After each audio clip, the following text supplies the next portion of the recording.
This is a donut. It is very sweet and very good. But if you'd never tasted a donut, you wouldn't really know how sweet and how good a donut is if you'd never had that experience. Transcendental meditation is like that. Transcendental meditation gives an experience much sweeter than the sweetness of this donut. It gives the experience of the sweetest nectar of life, pure bliss consciousness. As Maharishi says, those who don't know, they don't know. Those who know, they enjoy. I hope this following documentary gives you some good news about the sweetness of life.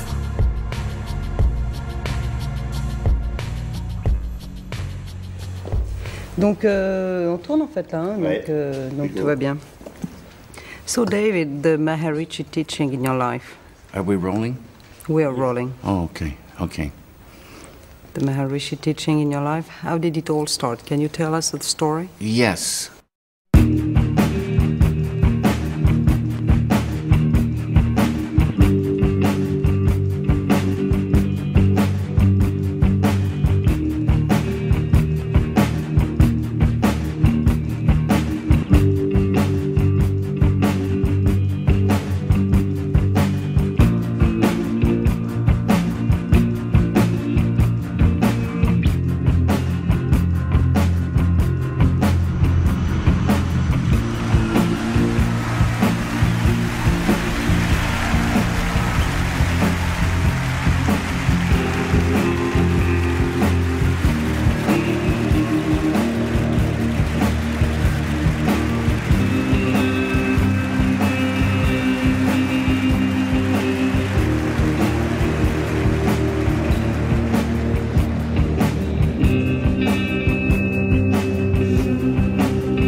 Would you like a felt tip?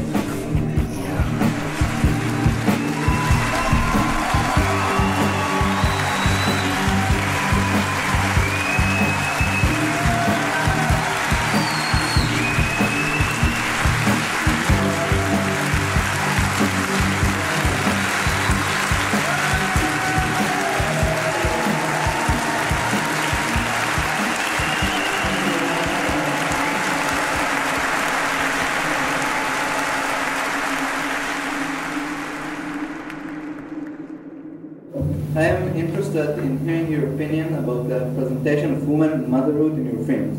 Can you explain? No. I don't think about women and motherhood. I get these ideas, and maybe later I say, oh, there's a woman here, and this woman is a mother. The idea comes first. It's not like you said, I don't set out on a theme. I don't set out to show something. I'm surprised as anybody when the idea pops in.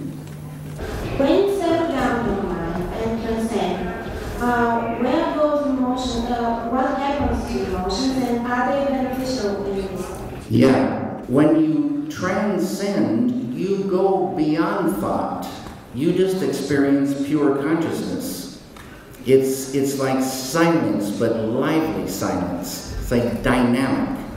And when you come out of there, the dive in is like that, but when you come out, the splash of that diving in is bliss.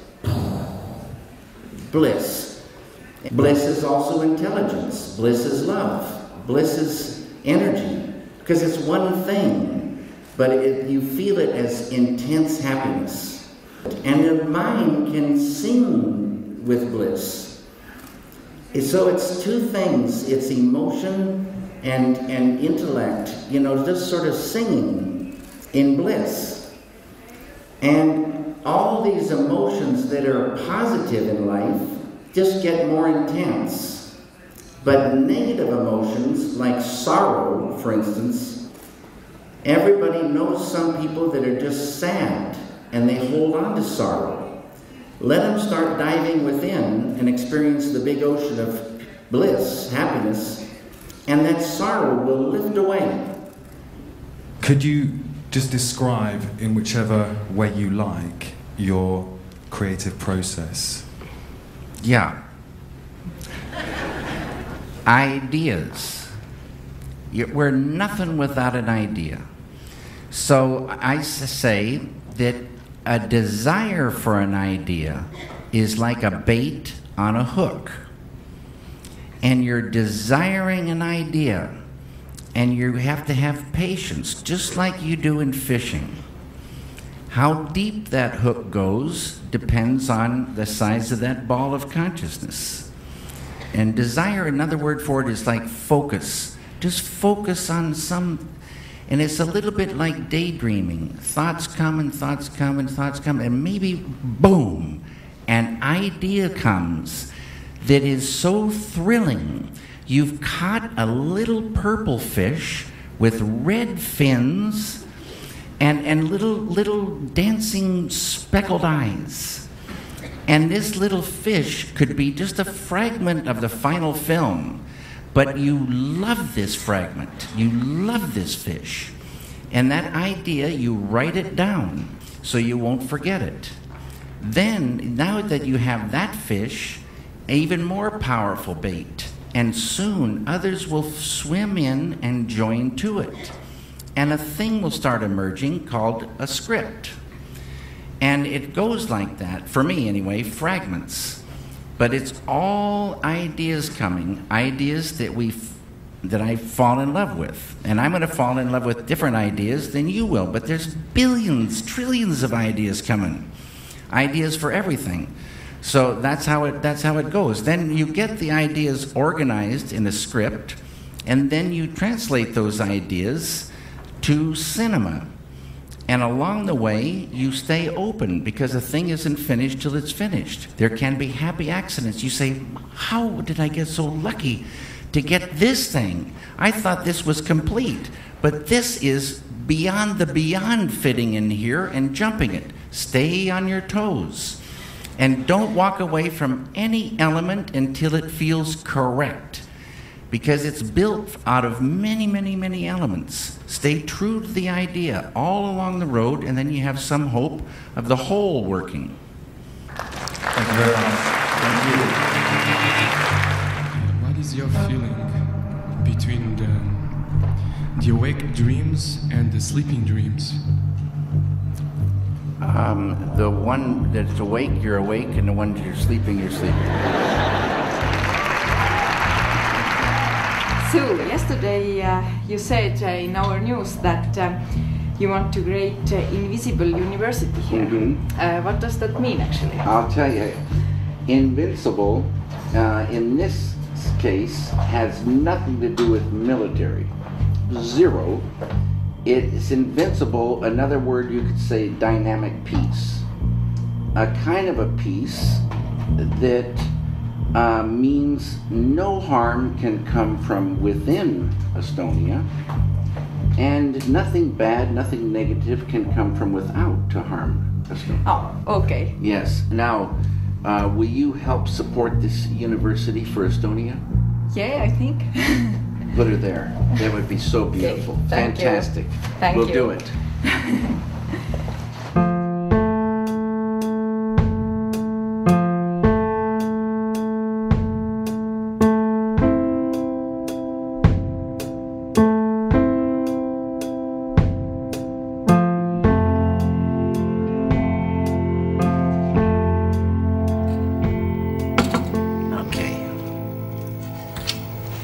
This here represents the surface of life. Surface. And we see surfaces, surfaces. And about 300 years ago, scientists, they started wondering what was this wood and what was this metal and what was it really? So they start looking into matter. So this side is matter, and this side is mind. Mind and matter. And the scientists, well, they discovered molecules. Deeper they went, and they discovered these atoms. And like I say, they thought that was the smallest particle for a long time. All these things we learn about in school. They went deeper, and they find inside the atoms these little electrons and neutrons and protons. And they went deeper and deeper and deeper, smaller and smaller particles, smaller and smaller particles. They found 4 forces. On a deeper level, the 4 became 3. And on a deeper level, the 3 became 2. And then, about 30 years ago, modern science, quantum physics, discovered the unified field. The unity of all the particles and all the forces of matter, of creation. Not only did they discover the unified field, but they found that everything that is a thing emerges from this field of no thing. Unmanifest it is. Unmanifest. It is no hyphen thing, but all things come from it. Anything that is a thing has emerged from this field of unity. It's oneness. The scientists know this exists, but if they wanted to get there, you can't get there. It's unmanifest. You can't walk into this field.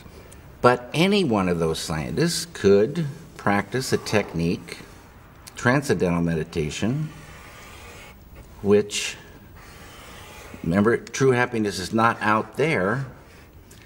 You're given a mantra, a very specific sound, vibration, thought.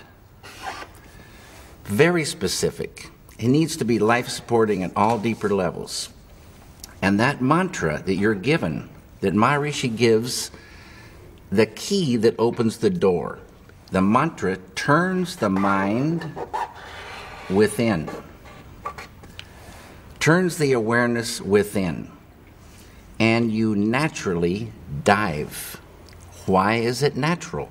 because each deeper level of mind and each deeper level of intellect has more happiness. And the deeper levels of mind and deeper levels of intellect correspond to deeper levels of matter. At the borderline of intellect, you transcend.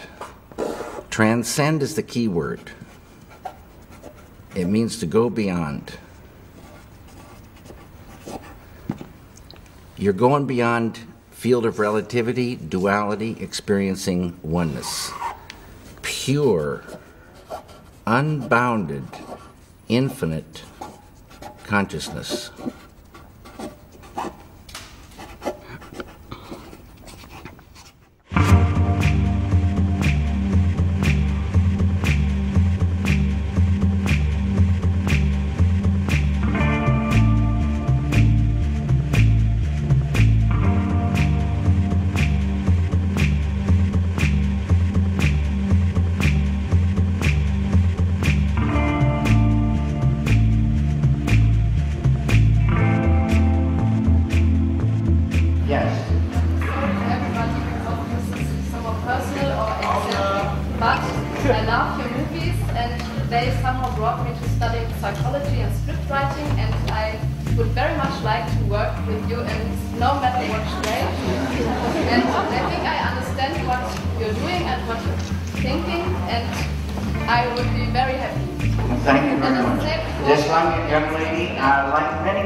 That's a very great question.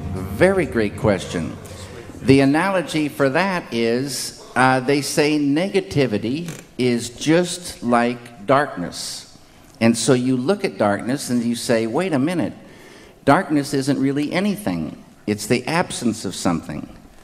So it doesn't matter how dark the night has been, when the sun comes up, automatically, without trying, the sunlight removes the darkness. Sunlight doesn't remove negativity, but this light of unity removes negativity just like sunlight removes darkness. Negativity is just the absence of that all-powerful bliss and all-powerful love, all-powerful energy, dynamic peace, harmony, coherence. You enliven that, and negativity lifts away. It can't live in that light. Will we ever get to meet Ronnie Rocket? Ronnie Rocket is a script I wrote after Eraserhead. I really tried to get that thing going. You know, Eraserhead was not setting the world on fire in terms of money. So, but I did get one meeting from a studio. A guy invited me in after he saw, or he didn't see Eraserhead, he heard about it. And he invited me into his office. And he said, what else you got? And I said, what do you mean? He said, you got anything you want to do? And I said, yeah, I want to make this film called Ronnie Rocket. He said, what's it about? I said, it's about a 3-foot-tall man with, you know, a red pompadour, fake red pompadour, who runs on alternating current electricity. And he's asked me to leave his office. Do you think everyone here is an artist? Everyone is an artist in their own way. I say, you know, if you were a toilet cleaner, cleaning latrines, that could be a horrible job, drudgery, a nightmare. But you start building up this inner happiness, creativity, intelligence, and you're suddenly going to work in the most worst conditions, and you start seeing it differently. And you start getting into cleaning. And maybe you get your boss to get some disinfectants, or maybe you invent a new brush or a new vacuum. And pretty soon you're kind of enthusiastic about it. And you're cleaning toilets faster and more shiny they are. And it's really going good, and you're finding happiness in your work. And your boss takes notice. The boss takes notice and comes to you and gives you a raise. And not only that, he invites you home to dinner. It goes like that. Everyone has creativity. You can just get more and more and more of it. Everyone knows about catching ideas. You can just catch more. And everyone knows about stress. Everyone can see that stress lifting. Everyone knows of some kind of suffering, and they can see that suffering start to go or become less and less and less. I would like to ask you about your failures. About failures. Yeah. Failures are so incredible. A failure is a big, big sadness and a horror, but there's nowhere to go but up. So it's a freedom as a result of a failure, a huge euphoric freedom. There's no way you can lose more, you just can gain. A success is so beautiful, but then, oh my goodness, what if I fall? The next thing better be very, very special or the whole thing's gonna crumble. You get tense, you start worrying. A success can be a nightmare. Both things have the good and the bad. What is, according to your opinion, the role of the artist or the filmmaker in this world? In my mind, have the great privilege and euphoria of translating ideas. And, ideas that can create a world that people can go into and have an experience. Here's a theater, and you're going along in your world, and you stop in, and you sit, and the screen is giant, and the sound is good, but the lights are on now, and people are still seating. And then suddenly, the lights dim, and the curtain opens, and the thing begins, and we can go into another world and only exist there because of that film. It's a magical, beautiful thing. Take people into another world and give them experiences. Take yourself into that other world and give yourself an experience. It's a magical medium. That's the role, to make new worlds. Could you kindly reveal how did you create the baby creature in Eraserhead? You must know, I never talk about the baby. This consciousness has qualities, infinite creativity, intelligence, energy, love, power, and bliss. Dynamic peace. Always been there, never had a beginning, it is and it will be forever. Unbounded, infinite, eternal, immutable, immortal consciousness, fullness. Any human being can experience this easily and effortlessly with transcendental meditation. Transcendental meditation is just a vehicle to get you here. When you experience this level, you enliven it, and it grows in the individual. So if you started with a ball of consciousness this big, everyone has consciousness. Consciousness is the way to understand consciousness. If you took it away, you'd see what it really is. If there wasn't any consciousness, we wouldn't exist. And if we did exist, we wouldn't know it. It's the I amness of life. It is life itself.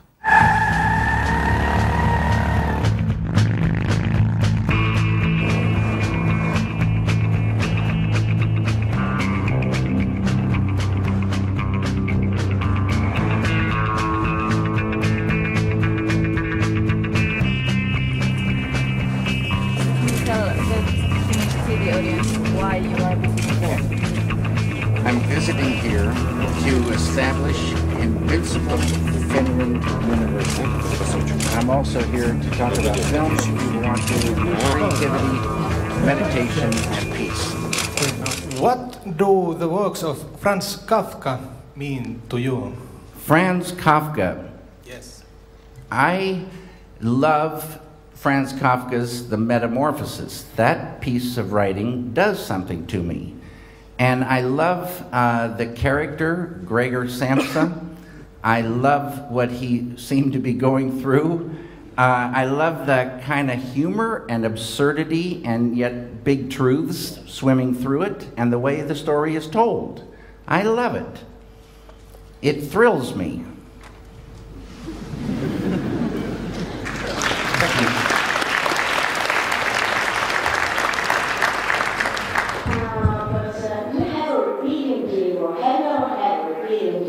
Yes, I did have a repeating dream.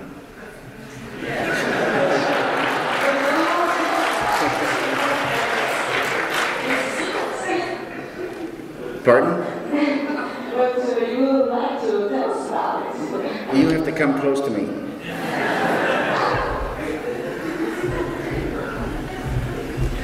Okay, now you stand, right there.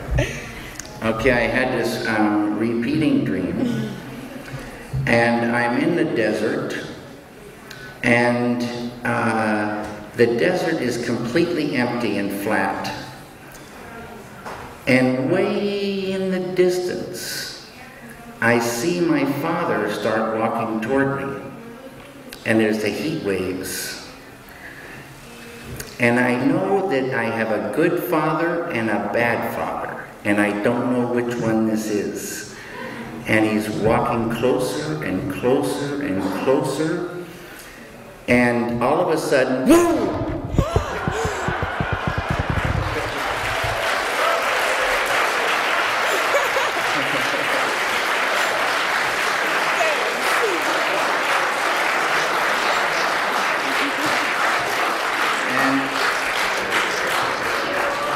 That was my good father.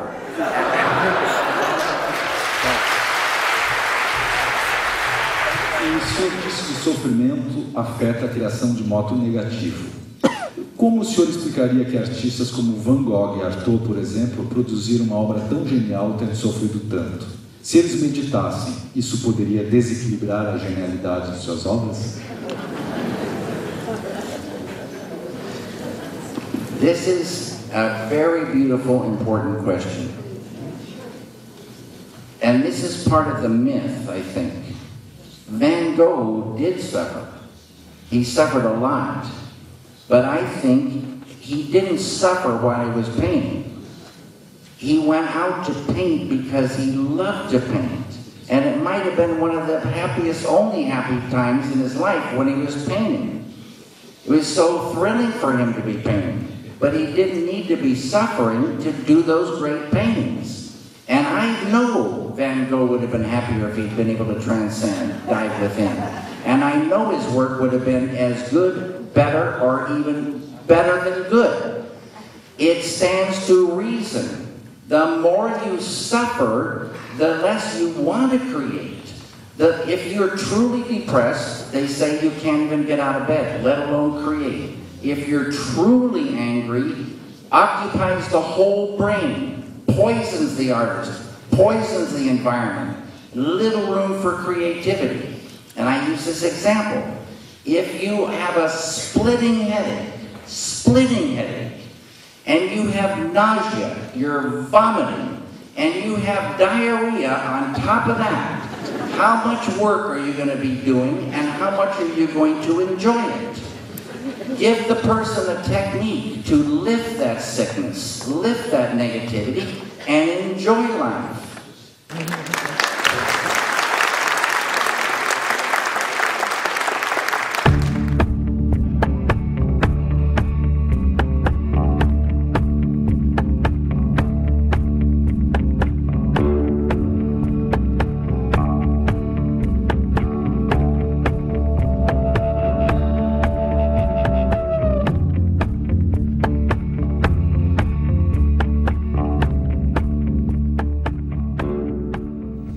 tied to consciousness is all this. Creativity, intelligence, energy, love, power, bliss, dynamic peace, all positive. Light of unity, all positive. You experience this level and you enliven it, and this ball of consciousness that you thought was just going to stay the same for the rest of your life starts expanding. And these qualities expand. So day by day, you're growing creativity, intelligence, love, energy. And this ball of consciousness is now expanding, and you're owning unconscious or subconscious more and more and more. Side effect of the growth of this consciousness is negativity starts to recede, tension, I write all these things, stress, anxiety, sorrow, depression, anger, hate, fear, all starts to go. Can't live in the light of this. In schools, when there's stressed anxiety, horror stories, depression, so many people on pharmaceutical drugs, suicides, shootings, stabbings, you give a student this technique. It's easy to do. It's not concentration, it's not contemplation. Concentration, contemplation keep you right on the surface. You're not transcending. It's this field that does everything for the human being. This field. And you experience this field when you really get there and transcend. This is transcendental consciousness. It's, there's so many names for this field. The Tao, Kingdom of Heaven, all these names for this one field, the absolute, totality. In Vedic language, this field is called Atma. A-T-M-A, means the self, with a capital S. Know thyself. Get there. Know it by being it. Unfold it. And what you're doing is unfolding your full potential as a human being. Your full potential of the beautiful human being is called enlightenment. And people can unfold their enlightenment.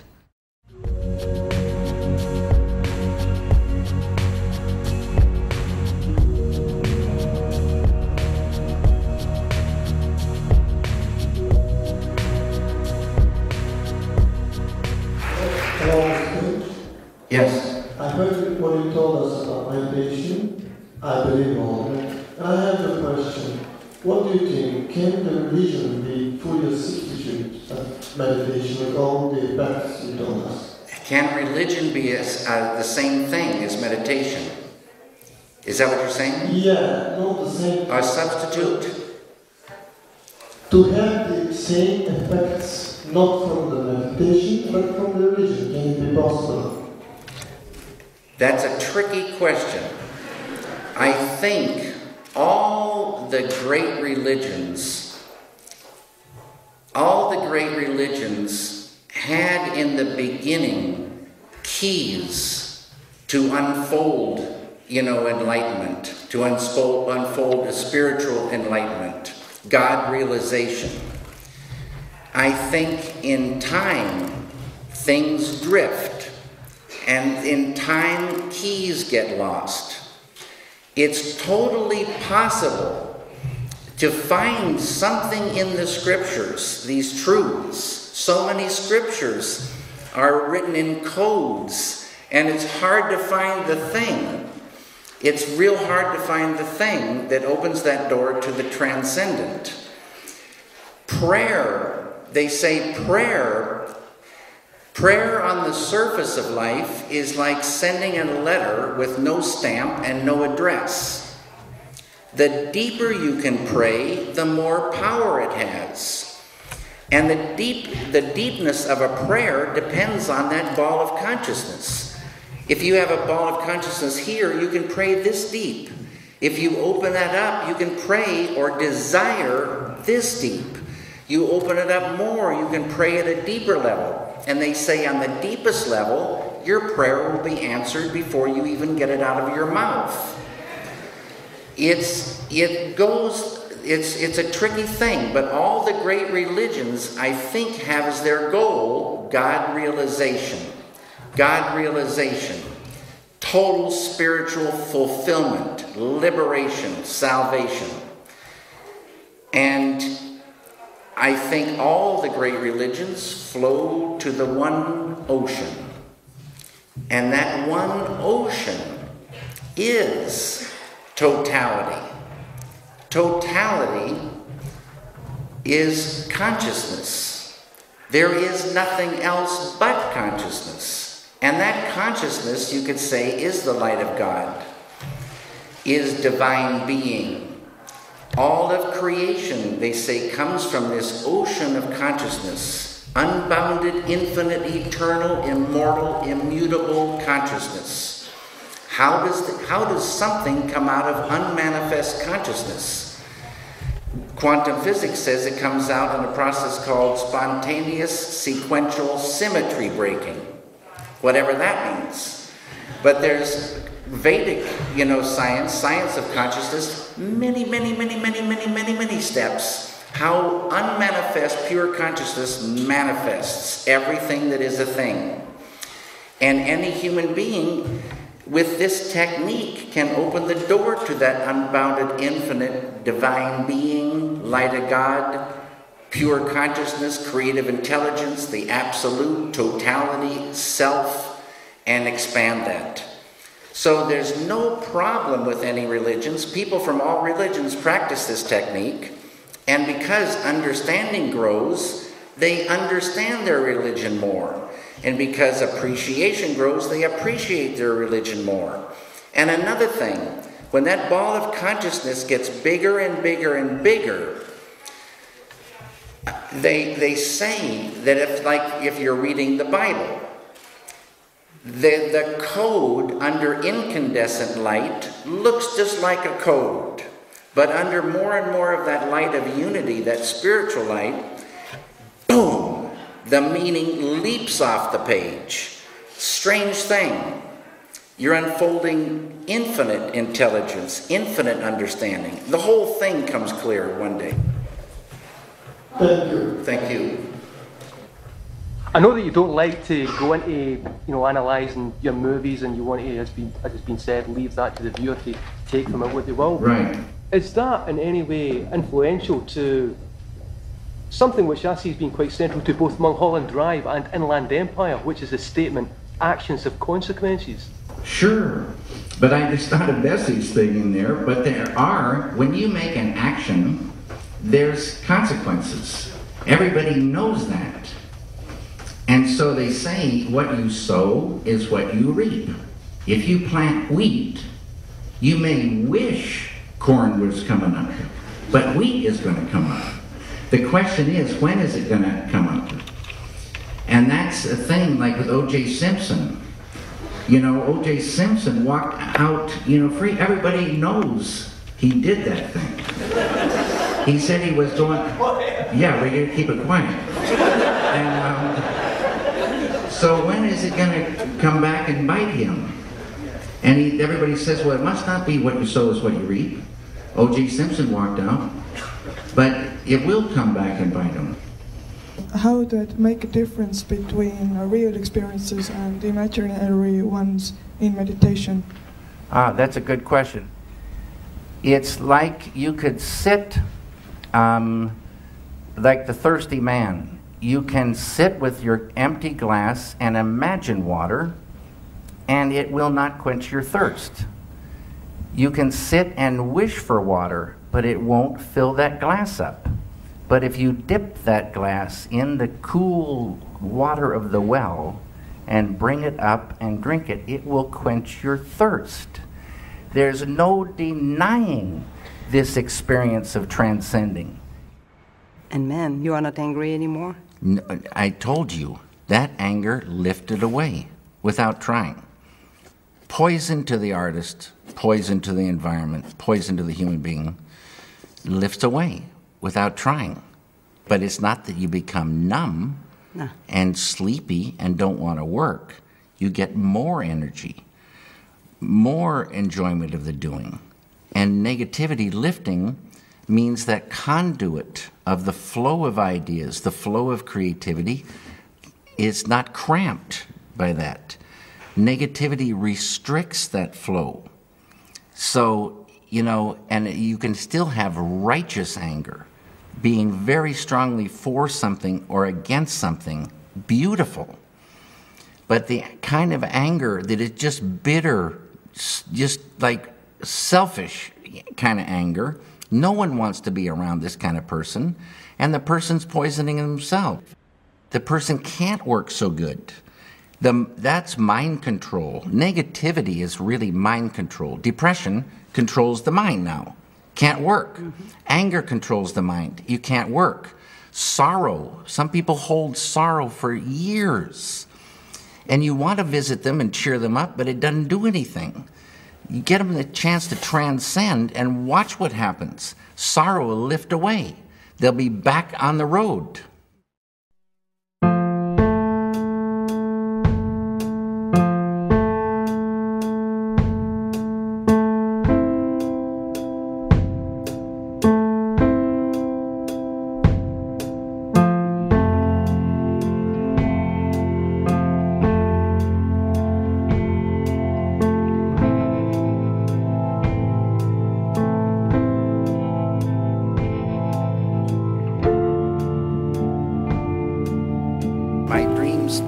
Influence my movies.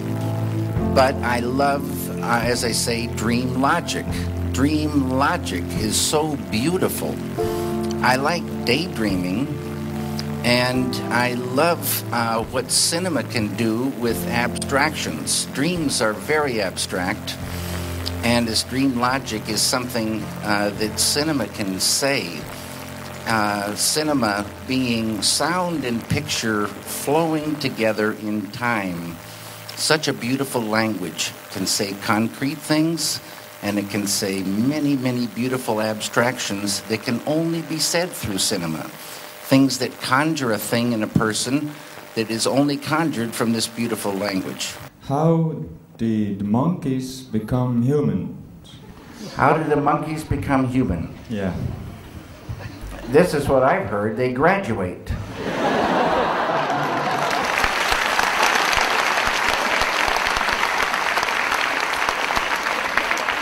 What would you say the meaning of life is? The meaning of life. So cool. The meaning of life is totality. Everything. More than the most. Smaller than the smallest, larger than the largest. Totality. The human being is an exquisite being, and we have a potential, and that potential is called enlightenment, fulfillment, total fulfillment, liberation, salvation, and it's huge. Supreme enlightenment. That's the meaning of life. The meaning. Know it by being it. My name is Tamir. I'm a film student. Today was my first day. Fantastic. Best of luck to you. Yeah, that's what I want. Maybe you can give me a good tip, good advice. Someone just started. Yeah, I'll tell you first film. I'll tell you this real good advice. Be true to yourself. Have your own voice ring out. Other things can inspire you, but find your own voice. Be true to that voice. Don't let anybody fiddle with it. Never turn down a good idea, but never take a bad idea. And be true to the ideas all the way along, every element. You'll just, and then start your transcendental meditation.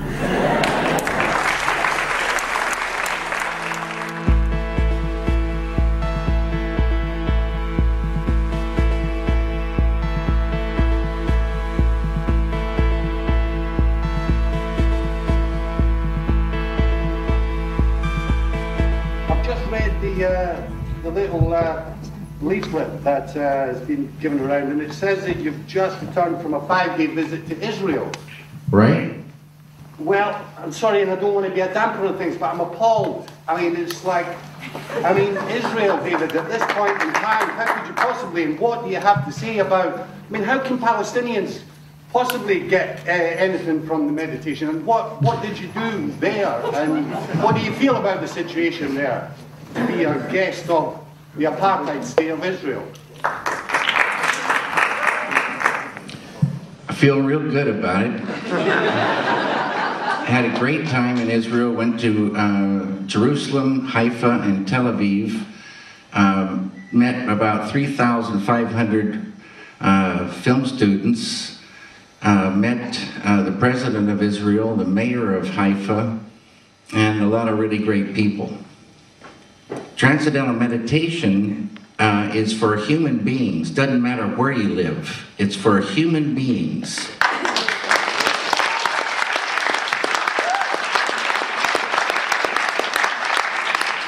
Hello, sir. While I was watching Inland Empire, at the beginning I felt that I was struggling to understand the movie. Yeah, a common occurrence. And then I felt that it was because I was trying to make it understandable for my conscient part of the brain. And then I thought, well, I'll quit that, and I'll just let it through into my unconscious part of the brain. And suddenly it all makes sense.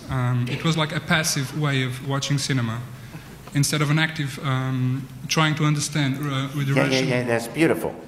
So beautiful. What do you have to say about that? Okay. Are you making movies for the unconscious from now on? No, if it's unconscious, you don't know it. And so, that's where meditation comes in. Because we're all on the surface of life, and we all have consciousness, but we don't all have the same amount of consciousness. The potential for the human being is infinite consciousness, enlightenment. If you take this mental technique, you get a mantra.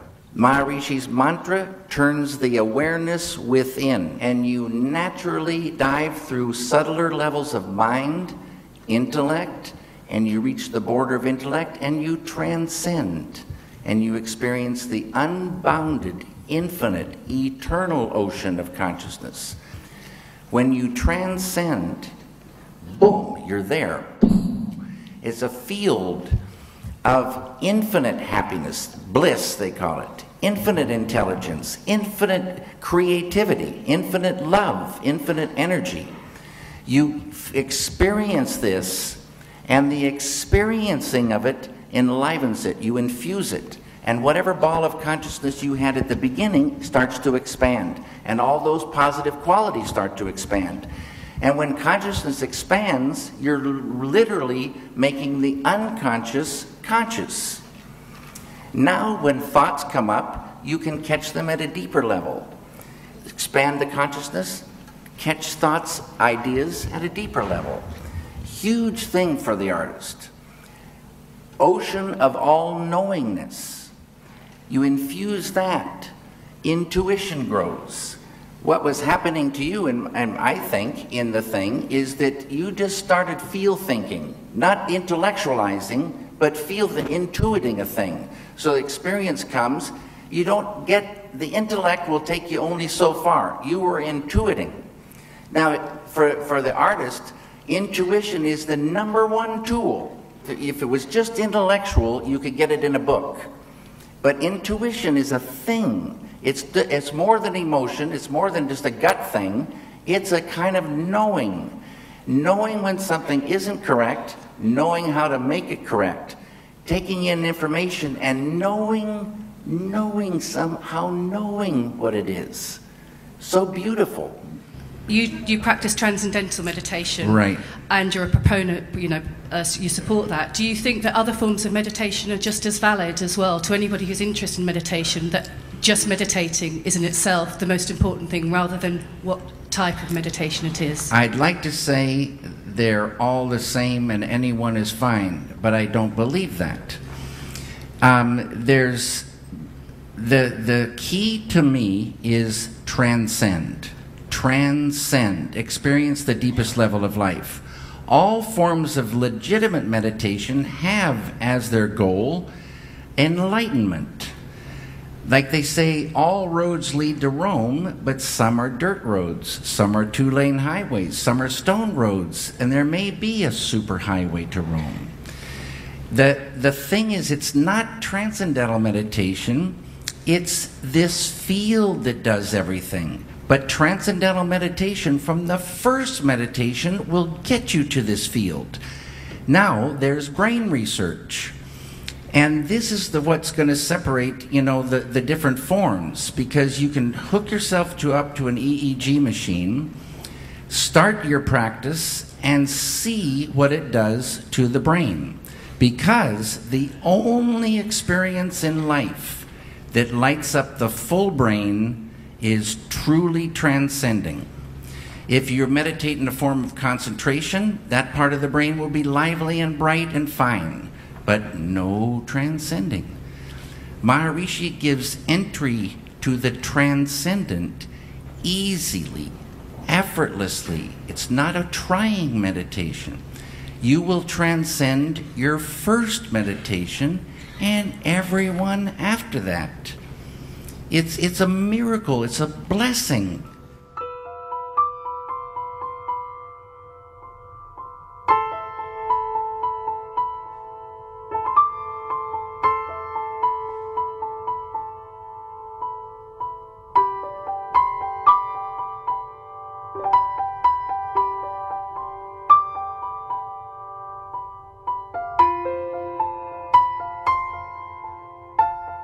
You started 34 years ago to go deeper and deeper into that spiritual journey, but it's lately only that you decided to go public about it more and more.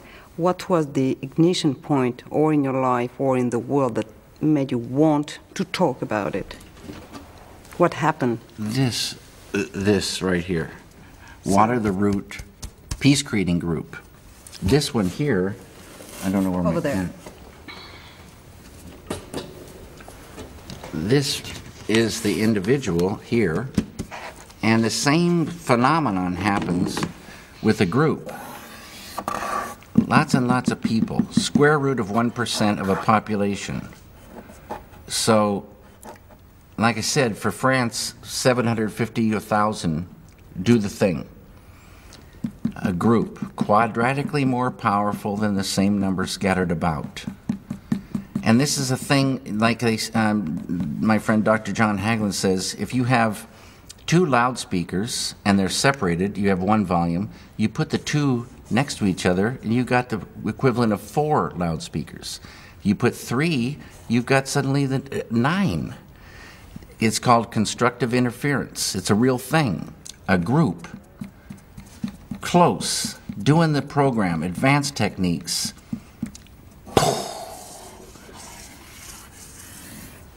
Day by day. Just like when you want to get electricity to the people, you build a power plant, generate that electricity, and they get it. And you want that power plant to stay. They got their computers running, their TVs running, the whole kitchen's running, and day by day by day, you're generating electricity.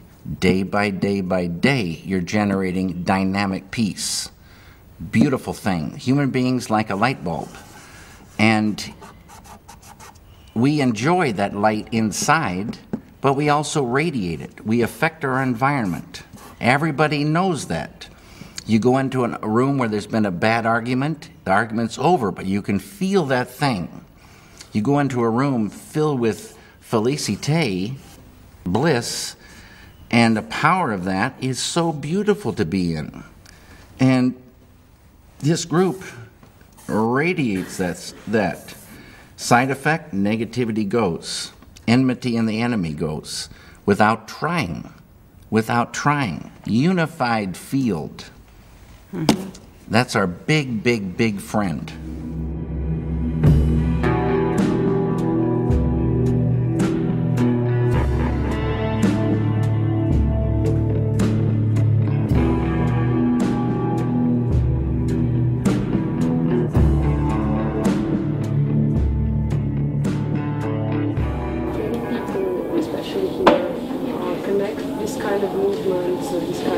meditation with the word sect. This is the old way of thinking. I don't want to belong to any sect. I'm an artist. I don't want to be part of any kind of sect. It's not a sect. It's a technique that fuels all fantastic things. And I don't want another religion. This isn't a religion. It's a technique that opens the door to the transcendent, and it can be proven now that it does open the door to that. All these misunderstandings, you know, nobody is getting rich. Huge amounts of money are being spent to help humanity. Maharishi has two goals: enlightenment of the individual, peace on earth. Unbelievable. Works 22 hours a day for 50 years now to make this happen. It's absurd to think about it any other way. Absurd. It's just a lack of knowledge. What are your feelings about Quakerism? Quakers are beautiful. Mel Brooks once said, "Do you know, David, what the difference between a Quaker and a Shaker is?" And I said, "No, Mel, I don't." He said, "Well, a Quaker will come into a room like this.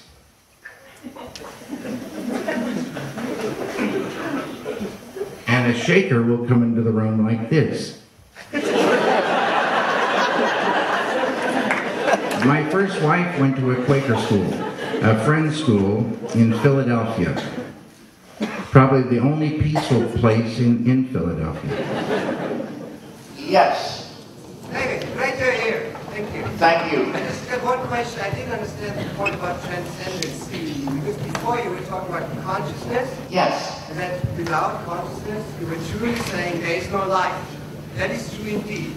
But on the other hand, you're saying you have to transcend. And as you very well know, following, transcendence is the opposite of consciousness. No. When you transcend means to go beyond. Yourself. Okay. We're talking about words.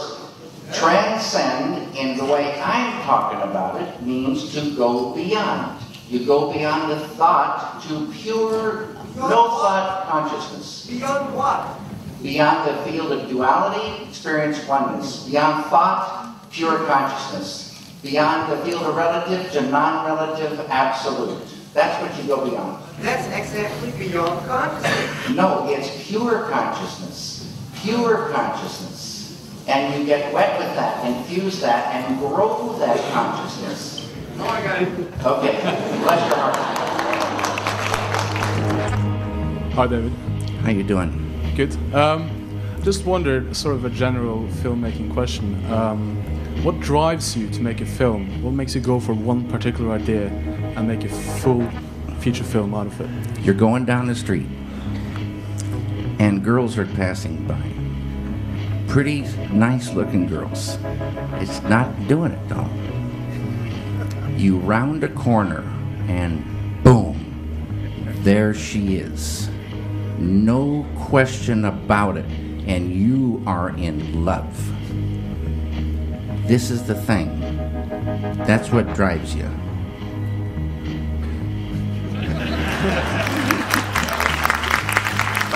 You bet. And this is all the thing tied to peace. It gets to the point where you couldn't hurt another human being. It would be like hurting yourself. This is the way it is supposed to be.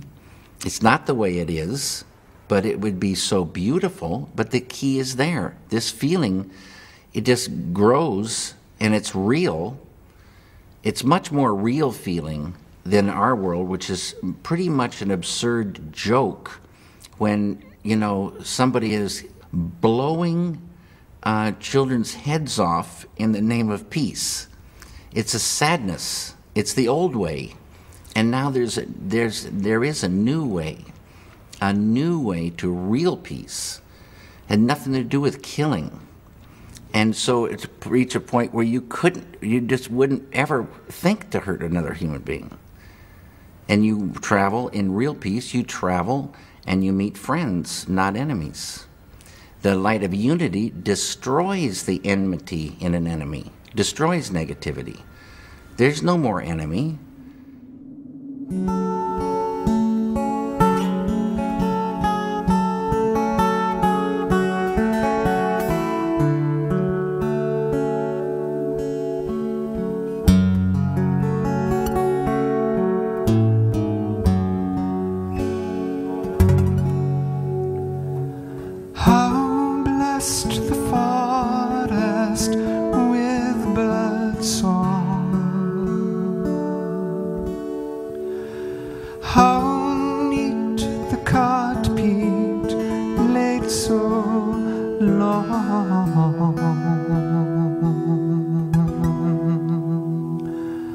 I felt like a grain on your sun.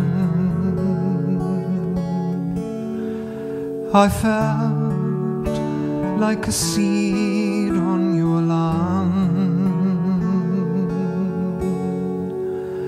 I felt like a tide left me.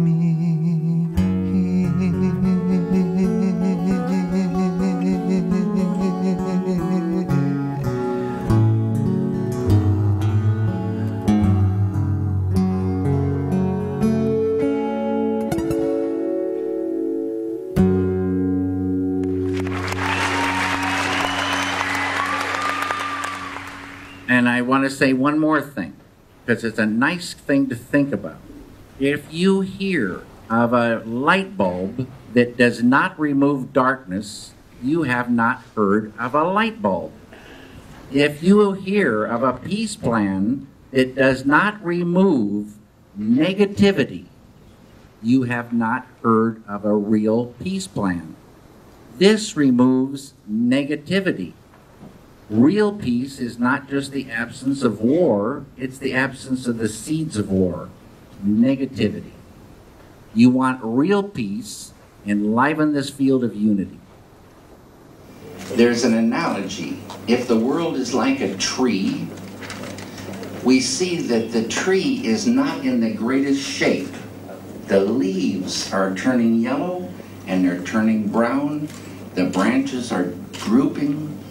The tree is not healthy. Up till now, we've been trying. We chase one leaf at a time, try to make it green. Surface cures, surface cures. As soon as maybe we get one leaf green, 6 more leaves behind us are turning yellow. It's a never-ending horror story. They say the experienced gardener doesn't worry about the leaves. Get it from the source, get it to the roots, the deepest level. Bring that nourishment from the deepest level. Unified field, always been there, infinite, eternal.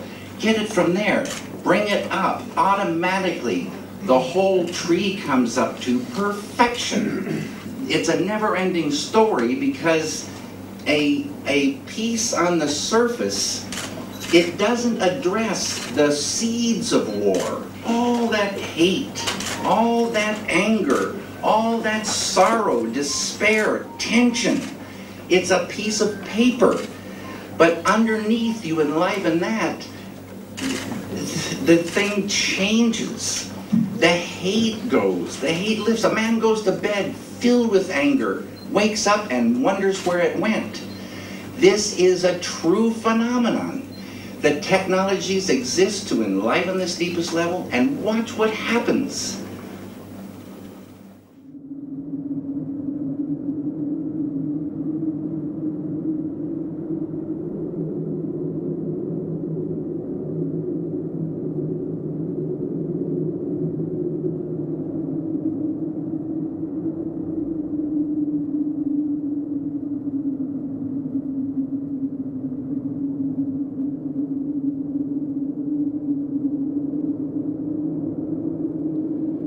This wind represents ancient and eternal.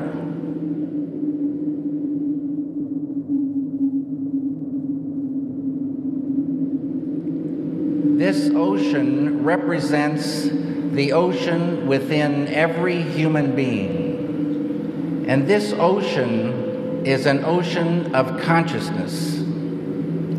And it is a big ocean. It is unbounded and infinite. And this ocean of consciousness within has qualities. So it is an ocean of infinite intelligence, creativity, happiness, known as bliss, infinite universal love, energy, dynamic peace. When a human being, any human being, dives within and experiences this ocean, swims in this ocean, life gets better and better and better. This is the within that they've always been talking about throughout time. Ladies and gentlemen, change truly begins within.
Cappuccino time. Wow. It's here? Yeah. Wow. That was fast. Well. Hey, Patrice. This is the beautiful moment. Come on. Yeah, you have cream. Oh my God. It's heaven. No, merci. No cream, we said. Thanks a lot, Patrice.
I hope you enjoyed this documentary.